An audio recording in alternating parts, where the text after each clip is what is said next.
Okay, so today I want to talk about mental health, what I basically understand about it, and then also tie it to what I understand about gun violence. So here we go. God bless us for understanding. Anyways, all right. So here is what I basically understand, and it's coming from a law of attraction perspective.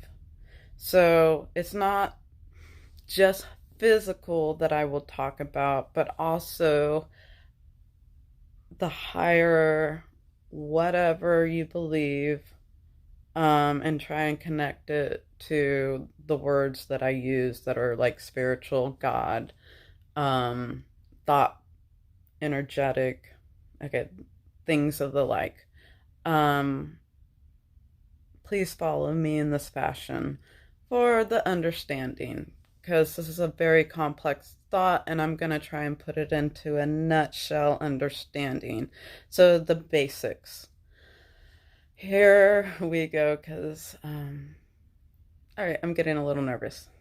However, I'm going to push through this nervousness with strength and intelligence of thought. Okay, so the basic understanding of mental illness coming from a law of attraction perspective is that illness is the manifestation of the thought of disease. So separate the word disease into DIS and then ease, EASE. So a disease is the opposite of the ease of thought. So whatever we want in life, so say like I want $100 right now. The thought should be easy to think and feel the good feeling that comes with this $100.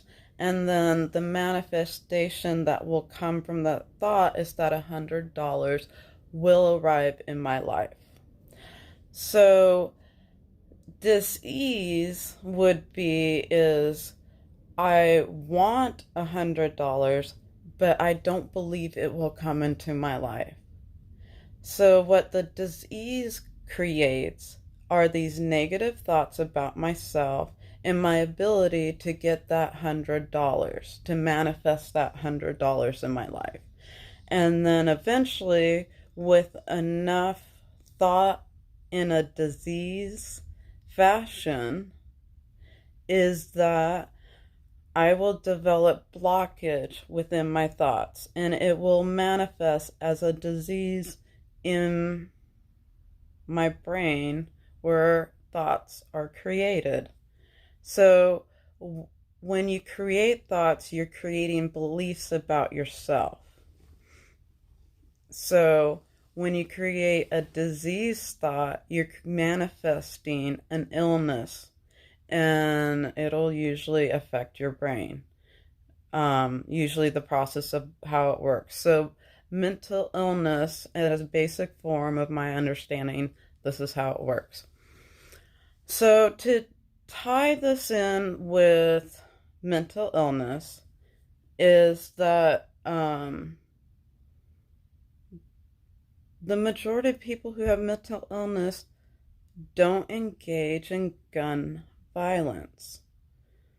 I really don't know how many people with mental illness would like to engage in gun violence, and then something inside of their thought process tells them to stop. Maybe their inner being, who knows. But from a spiritual mindset, this is how I understand how a lot of people who may want to cause gun violence in reality, why they don't if they are mentally ill. That something that's greater than their mental illness is stopping them, and that is within themselves. So people with mental illness don't necessarily resort to gun violence in reality in a mass execution of innocent people. It is a select few of people. In one of the videos that I was watching of Beau of the Fifth Column, who I've referenced in a previous video, he said the people who are most likely to commit in reality mass shootings are serial killers. And he explains it more in his video. I'll try and find the link and then add it to the description box for anybody who wants to go understand his point of view more. So with this new information coming into my head now and my understanding of mental illness, and here's my background, is I come from a family full of mental illness. I understand it intrinsically, and I have also studied it from an academic level. I'm not certified to teach it, so anybody who has doubts or, wants to learn more, go get a second opinion besides mine to understand. And to get a professional opinion, definitely get a different opinion than mine. I just know what I've studied, my experience, and this is what I'm sharing with the world. Okay, that was my little disclaimer. And so, anyways, so to link gun violence in the argument that is due to mental illness,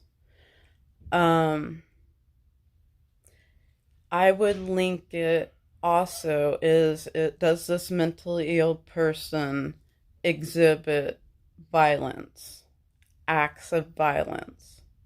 If they do not exhibit acts of violence, I wouldn't worry about them. However, I would keep in mind to keep concern if they ever acted out in violent ways. And what would they do to resolve their own violent behavior? These are different ways I look at people with mental illness, and are they susceptible to acting out gun violence? And I advise people to look and think and, chew food for thought, chew on it mentally, and come to your own conclusions. And listen to the people who keep arguing that gun violence is a direct result from mental illness. Thank you for listening, and let me know what you think. Bye. Have a great day.